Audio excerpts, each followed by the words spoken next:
नमस्कार, आप देख रहे हैं ईटीवी भारत। मैं हूं हरपाल सिंह खूंटे। इस वक्त हमारे साथ खास चर्चा के लिए मौजूद हैं ओपी चौधरी।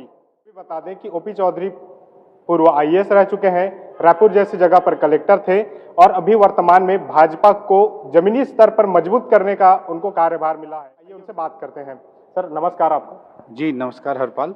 सर अभी देखा जाए आप वर्तमान में भाजपा को जमीनी स्तर पर मजबूत करने की आपको जिम्मेदारी मिली है, किस तरह से ये चैलेंज है और किस तरह से आप ये काम कर रहे हैं अभी?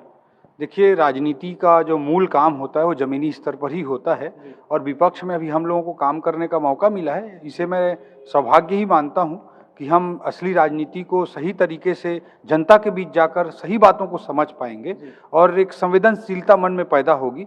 तो मुझे लगता है कि ये राजनीति का सबसे पहला कखहरा होता है, क ख ग घ होता है, अंगा होता है, अ से चालू होता है अनाराम से। तो इसको हम लोग अभी शुरुआती दौर में ही राजनीति में करने को मिल रहा है। इसे मैं अपना सौभाग्य मानता हूँ। पार्टी ने प्रदेश मंत्री के रूप में, युवा मोर्चा के सह प्रभारी के रूप में बड़ी जिम्मेदारियां दी है।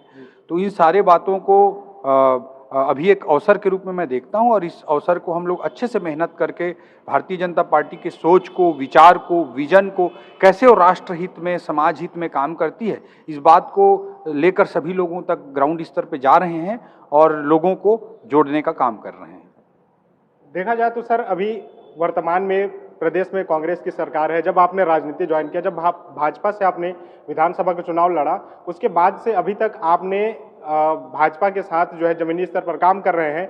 अब सरकार को 2 साल हो चुका है, कांग्रेस की सरकार प्रदेश में है, इसको आप कैसे देखते हैं? 2 साल का जो कार्यकाल रहा, सफल मानते हैं, असफल मानते हैं, चुनौतीपूर्ण क्या कुछ देखते हैं, इसको कैसे देखते हैं? मैं यही कहूँगा कि छत्तीसगढ़ राज्य के जो गरीबी, पिछड़ेपन का जो दर्द था आज़ादी के बाद से, उसको अगर किसी ने समझा तो भारतीय जनता पार्टी ने समझा, अटल बिहारी वाजपेयी जी ने समझा। इसीलिए 1 नवंबर सन 2000 को उन्होंने छत्तीसगढ़ राज्य की स्थापना की। कांग्रेस को ये अवसर तो 40 साल तक मिला हुआ था, लेकिन उन्होंने ये काम नहीं किया। अटल जी ने, भारतीय जनता पार्टी ने किया। छत्तीसगढ़ के असली दर्द को अटल जी ने, भारतीय जनता पार्टी ने समझा और 3 बार लगातार छत्तीसगढ़ की जनता ने भारतीय जनता पार्टी को आशीर्वाद दिया। लेकिन इस बार इन्होंने झूठ का पुलिंदा फेंका और जनता को ठगने का काम किया है। इन 2 सालों को मैं व्याख्यायित करते हुए यही कहना चाहूँगा कि ऐसा कोई सगा नहीं जिसको कांग्रेस ने ठगा नहीं।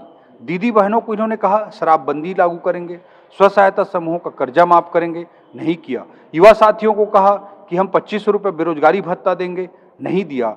बुजुर्गों को कहा जिसका 60 साल उम्र हुआ उसको 1000 रुपया, जिसका 75 साल उम्र हुआ उसको 1500 रुपये पेंशन देंगे, नहीं दिया।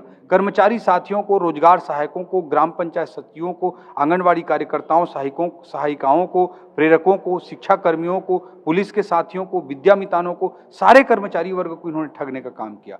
किसान भाइयों को भी आज रकबा कटौती के नाम पे, बारदाना के नाम पे हर तरह से ठगने का काम कर रहे हैं। तो इसीलिए मैं कहता हूँ कि चाहे महिलाएं हों, चाहे युवा हो, चाहे बुजुर्ग हो, चाहे किसान हो, चाहे कर्मचारी हो, चाहे प्रधानमंत्री आवास योजना वाला हो, चाहे चिट फंड वाला हो, चाहे हेल्थ कार्ड वाला हो, चाहे उज्ज्वला योजना वाला हो, सबको ठगने का इन्होंने काम किया है। इसीलिए मैं कहता हूं ऐसा कोई सगा नहीं जिसको कांग्रेस ने ठगा नहीं।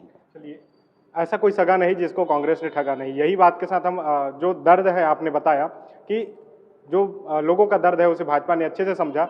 लेकिन बात करें, एक जो दर्द होता है प्रशासनिक अधिकारियों का, क्योंकि आप ब्यूरोक्रेट्स में रह चुके हैं, उच्च स्तर पर रहे, तो आपसे जानना चाहेंगे आपकी जो ब्यूरोक्रेट्स हैं उनको राजनीतिक में किस तरह से तकलीफें होती हैं? क्योंकि अभी लगातार रमन सिंह जी ने, जो पूर्व मुख्यमंत्री रहे, उन्होंने भी एक सामाजिक मंच, सार्वजनिक मंच से घोषणा किया था कि अभी की जो सरकार है वो ब्यूरोक्रेट्स जो अधिकारी हैं वो सीधे उनके लिए काम कर रहे हैं। तो इसको कितना देखते हैं, कैसे देखते हैं? देखिए, मैं यही कहूँगा कांग्रेस की जो संस्कृति है वो प्रशासन को काम नहीं करने देने वाली संस्कृति है। पूरी तरह से दबाव डाल करके, गलत काम करा करके सिस्टम को चकनाचूर कर देने वाली कांग्रेस की संस्कृति है। उसी का परिणाम है कि आज हर अधिकारी कर्मचारी दबाव में जी रहा है। वो लोग व्हाट्सएप में, अलग अलग मंचों पे मुझे इनडायरेक्टली बहुत सारे लोग अपने दर्द को बयान करते हैं। उस डायरेक्ट फीलिंग को मैं बता रहा हूँ। हर आदमी, आज भिलाई में एक थाना में घटना हुई थी, याद होगा, जिसमें कांग्रेसी लोग जाके पूरा इतना गलत तरीके से हुल्लड़बाजी किए, पुलिस को काम नहीं करने दिए। उसके कारण टीआई ही बाहर निकल आया था थाने से और उसने कहा था तुम ही लोग थाना चला लो। इस तरह की स्थिति हर जगह निर्मित कर रखे हैं और ट्रांसफर उद्योग ये लोग चालू कर दिए हैं। मैंने फेसबुक में एक पोस्ट किया कि छत्तीसगढ़ में कौन सा उद्योग सबसे अधिक फल फूल रहा है। लोहा उद्योग, सीमेंट उद्योग, कोसा उद्योग, ट्रांसफर उद्योग, सबने कहा ट्रांसफर उद्योग। तो ये स्थिति छत्तीसगढ़ में निर्मित कर दी है। उसके कारण भ्रष्टाचार लगातार बढ़ता जा रहा है और एक अव्यवस्था का आलम बनता जा रहा है। इसको मैं परिभाषित करते हुए कहना चाहूँ तो मैं करप्ट एनार्की, भ्रष्ट अव्यवस्था के रूप में इसको परिभाषित करना चाहूंगा। उसके कारण हर अधिकारी कर्मचारी त्रस्त है और जनता भी त्रस्त है।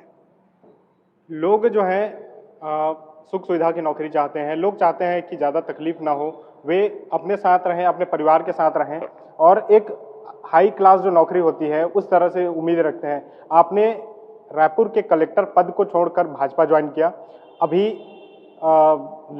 भाजपा को जो है मजबूत करने पर लगे हुए हैं। तो सर अब देखा जाए कि शुरुआत में आपके लिए कहा जाता है कि जब आपके इंटरव्यूज जो हुए उसमें कहा जाता है कि आपने लबासना जो मसूरी में इंस्टीट्यूट है जहां पर आईएएस जो ब्यूरोक्रेट्स है उनकी ट्रेनिंग होती है वहां घुसने से रोका गया, तो आपको जहन में रहा कि मैं आईएएस बन के यहाँ आऊँगा। सर क्या ऐसा लगा कि आप विधानसभा में जाने की तैयारी की, ऐसा क्या चोट लग गया कि आपको विधानसभा में जाकर विधायक बनने के लिए जो इस तरह से है वो मन में जागा? चलिए, प्रशासन में निश्चित रूप से बचपन में मैं प्रेरित हुआ जो अपने जीवन की घटनाएं हैं उससे कि प्रशासनिक अधिकारी बनना चाहिए, और मैं प्रशासन में गया, बहुत कम उम्र में गया और 13 साल तक छत्तीसगढ़ की सेवा करने का, मुझे अलग अलग जिलों में काम करने का मौका मिला और मैंने इस अवसर में बहुत अच्छा काम करने की कोशिश की और मुझे बहुत संतुष्टि है कि मैं अपने छत्तीसगढ़ के भाई बहनों के लिए बहुत कुछ कर पाया। और लेकिन प्रशासन में 13 साल काम करते करते मैंने यह स्पष्ट रूप से महसूस किया कि भारत के लोकतंत्र में चाहे हम पसंद करें या ना पसंद करें, राजनीति का बहुत महत्वपूर्ण स्थान है।